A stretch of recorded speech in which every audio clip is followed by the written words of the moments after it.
How a baseball star nobody wanted destroyed everyone. How does a man built like a giant end up treated as expendable? How does a hitter so feared that pitchers refused to face him become a player his own team was willing to let go? Frank Howard lived inside that contradiction his entire career. He would go on to lead the American League in home runs. He would force intentional walks before an inning even began. He would become so intimidating that one pitcher famously stepped away from the mound rather than challenge him. And yet this same man was once considered replaceable, not essential, not worth building around. So how did a baseball star nobody truly wanted become a force that terrified an entire league? To understand that paradox, we have to go back to where his story really began. Frank Howard was born in 1936 in Columbus, Ohio, far from the glamour of professional baseball and even farther from the idea of superstardom. His family lived a quiet, working-class life where discipline mattered and attention was earned, not given. There was nothing in his early environment that suggested fame or headlines. What stood out was not ambition, but size. Even as a boy, Howard was larger than nearly everyone around him, a presence that could not be ignored even when he tried to stay unnoticed. He was not loud, he was not reckless. Teachers and classmates remembered him as polite, reserved, almost shy. That contrast would follow him for decades. A body built to intimidate, paired with a temperament that avoided confrontation. In a country that often expects its giants to act like bullies, Howard never fit the stereotype. Sports became his refuge, not as an escape from hardship, but as a space where his unusual build finally made sense. He excelled in multiple disciplines, particularly basketball and baseball, earning recognition not through flash, but through consistency and physical dominance. At Ohio State University, he was not just a baseball player. He was a legitimate multi-sport athlete, once grabbing more than 30 rebounds in a single college basketball game. Power, coordination, and patience all existed long before he ever stepped into a batter's box. Yet even in college, questions followed him. Was he skilled or simply big? Was his success the product of talent or physics? Scouts admired the raw power, but many were unsure what to do with it. He did not look like the classic polished prospect. He did not sell himself. He did not demand attention. That quiet uncertainty became the foundation of his career. A young man with extraordinary physical gifts, raised without entitlement, entering a sport that often struggles to recognize value when it does not arrive packaged in confidence and noise. Would that environment bury him under expectations and doubt, or would it harden him into something far more dangerous? Frank Howard's path to Major League Baseball did not follow the myth of instant stardom. When scouts looked at him, they saw raw power that could not be taught, but they also saw uncertainty. His size created fascination, but it also created doubt. Organizations struggled with the same question again and again. Was he a refined hitter in the making, or just a physical anomaly waiting to be exposed by better pitching? The Los Angeles Dodgers signed him believing in the upside, but not fully committing to the responsibility that came with it. Howard worked through the minor leagues carrying expectations that were never clearly defined. He was asked to prove that his power could survive professional pitching, that his strike zone judgment could mature, and that his quiet personality would not be mistaken for passivity. Progress came, but not without pressure. Every at-bat felt like a test, not just of ability, but of legitimacy. When he finally reached the majors in 1958, the moment was less triumphant than restrained. The Dodgers were already a machine filled with stars and future legends. Playing time was not guaranteed. Mistakes were magnified. Success was measured against Hall of Fame standards, not rookie patience. Howard showed flashes of what he could be, launching balls that seemed to defy the dimensions of the park. But consistency was demanded immediately, and the environment offered little room to grow in public. In 1960, he broke through enough to win Rookie of the Year, a validation that should have settled all doubts. Instead, it complicated them. The award confirmed his talent, yet his role remained unstable. He was valuable, but not central, dangerous, but not indispensable. In a lineup overflowing with established names, Howard was still treated like a piece rather than a pillar. Behind the scenes, that reality left scars. He was good enough to succeed, but not trusted enough to lead. The organization admired his bat, but hesitated to build around it. Each season felt like a quiet negotiation between performance and opportunity, between what he produced and how much freedom he was allowed. By the mid-1960s, the message was clear, even if it was never spoken aloud. Frank Howard was powerful, proven, and yet somehow still optional. And when the Dodgers finally decided they could afford to move on from him, it set the stage for the most important transformation of his life. The trade that sent Frank Howard to the Washington Senators in 1965 was not announced as a seismic event. It was framed as a practical decision. The Dodgers had depth. They had options. They believed they could afford to let him go. In Washington, however, the move landed very differently. For a franchise starving for identity, Howard was not a spare part. He was a foundation. For the first time in his career, the expectations were simple and absolute. This was his lineup, his responsibility, his moment. The Senators did not ask him to fit into a machine already in motion. They asked him to become the engine. And something inside Howard responded immediately. Freed from rotation, uncertainty, and strategic hesitation, his swing became more decisive, his approach more patient. Pitchers quickly realized they were no longer facing a role player protected by stars around him. They were facing the threat itself. Home runs began to arrive in clusters, long, violent drives that seemed to carry frustration with them. Washington fans, accustomed to losing seasons, suddenly had a reason to arrive early and stay late. The explosion reached its first peak in the late 1960s. In 1968, Howard led all of Major League Baseball in home runs, dominating an era defined by pitching. It was not just the numbers that shocked the league, but the manner in which they were achieved. Pitchers began changing plans before games even started. Intentional walks became common. Entire innings were reshaped to avoid the moment he stepped into the box.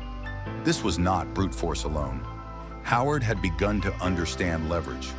He learned when not to swing, when to let fear do the work for him. Every plate appearance became psychological warfare. He did not chase pitches, he waited. And the more he waited, the more the league revealed how much it feared him. Washington embraced him completely. He was no longer just a slugger. He became a symbol of defiance, of relevance, of a city refusing to disappear quietly. And as Howard's power grew, so did the realization across the American League that a player once deemed expendable had transformed into a problem no one could solve. Frank Howard's peak did not feel like a brief flash.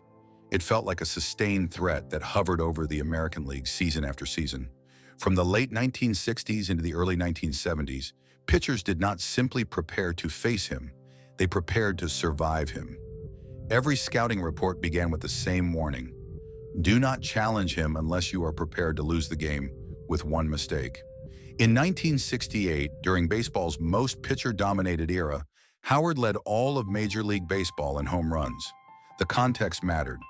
Offense across the league had collapsed, yet his power remained immune. Balls still flew, stadiums still fell silent when contact was made. It was a reminder that his strength existed outside trends and eras. This was not inflation, this was force. The following seasons only reinforced the message. In 1969 and 1970, Howard combined elite power with elite patience. He did not chase, he did not flinch. He forced pitchers into impossible choices: attack him and risk humiliation, avoid him and surrender the count, the inning, sometimes the entire rhythm of the game. In 1970, he led the American League in home runs, runs batted in, and walks. It was domination expressed in three different languages: damage, pressure, fear. The most telling moments did not appear in box scores. They appeared in behavior. Pitchers began issuing intentional walks to start innings. Managers signaled four fingers, not as strategy, but as surrender. One infamous night, a pitcher chose to move away from the mound entirely when Howard stepped in. The crowd laughed, but the message was serious. This was a hitter who had altered the geometry of the field. Behind this dominance was evolution. Ted Williams, managing the Senators during this period, pushed Howard to trust discipline over violence. Swing less, wait more. Let pitchers defeat themselves. Howard listened. The result was a slugger who could end a game without swinging the bat. Walks became weapons. Silence became pressure. He learned that power multiplied when paired with restraint. Teammates felt safer when he was in the lineup. Fans felt hope when he was on deck. Washington, a franchise accustomed to being ignored, finally had a figure who demanded national attention. Howard became more than a player. He became an event. Every plate appearance carried expectation. Every mistake by a pitcher carried consequences. Yet even at the height of his powers, there was an underlying tension. The Senators were not contenders. Howard's brilliance existed inside a team that could not fully support it. He was feared across the league, but isolated in the standings. That contrast sharpened his image, a giant standing alone, producing historic seasons without the safety net of October glory. These were the years when Frank Howard destroyed everyone who challenged him, not with arrogance, not with spectacle, but with a quiet certainty that if you came into the zone, you would pay for it. And if you did not, he would still win. At the height of Frank Howard's dominance, the game around him was beginning to collapse. Not his game, the team's, Washington's. The Senators were drifting toward instability, and no amount of individual brilliance could stop the current pulling them under. Howard continued to produce at an elite level, but baseball is merciless when greatness stands alone. Pitchers feared him, fans adored him, yet the standings never reflected his power. Losses piled up quietly, and seasons ended without reward. There would be no postseason stage to immortalize his prime, no October moments to translate dominance into championships. For a player who terrified the league, the absence of playoff validation became an unspoken weight. The emotional breaking point came in 1971, the final season of the Washington Senators before the franchise relocated. On the last home game in Washington, Howard did what he had always done. He delivered. He hit a home run that felt symbolic, a final statement from a player who had carried the city's hopes on his back. For a moment, it felt perfect. Fans roared. The connection between player and city reached its peak. Then everything unraveled. Frustration that had built for years exploded into chaos. Fans stormed the field. The game was forfeited. The Senators' final memory in Washington ended not with celebration, but with disorder and heartbreak. Howard later described the feeling of that home run as something he would carry to the grave. Not because it was triumphant, but because it was fleeting, a beautiful moment swallowed by collapse. Soon after, the team was gone. The city lost its franchise. Howard lost the stage that had finally embraced him without hesitation. His career continued elsewhere, but the emotional center had been ripped away. The gentle giant who had given Washington relevance was left without a home audience to receive it. This was the quiet tragedy of Frank Howard's career. He did everything asked of him. He adapted, he dominated, he led. And yet the structures around him failed. Baseball remembers champions easily. It struggles with figures like Howard, whose greatness existed inside impermanence. The question was no longer whether he was elite. That had been answered.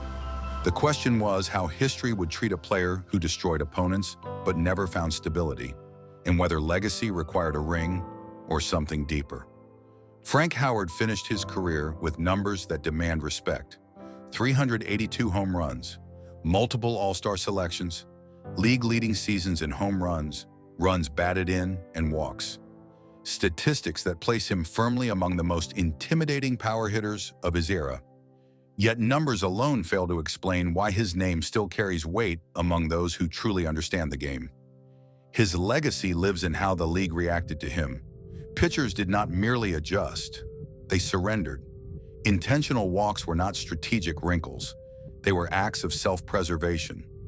Managers restructured innings around his presence. Games bent to his gravity. Few hitters in history forced opponents to abandon conventional logic so completely. But Howard's influence extended beyond fear. Teammates described a man who never weaponized his power off the field.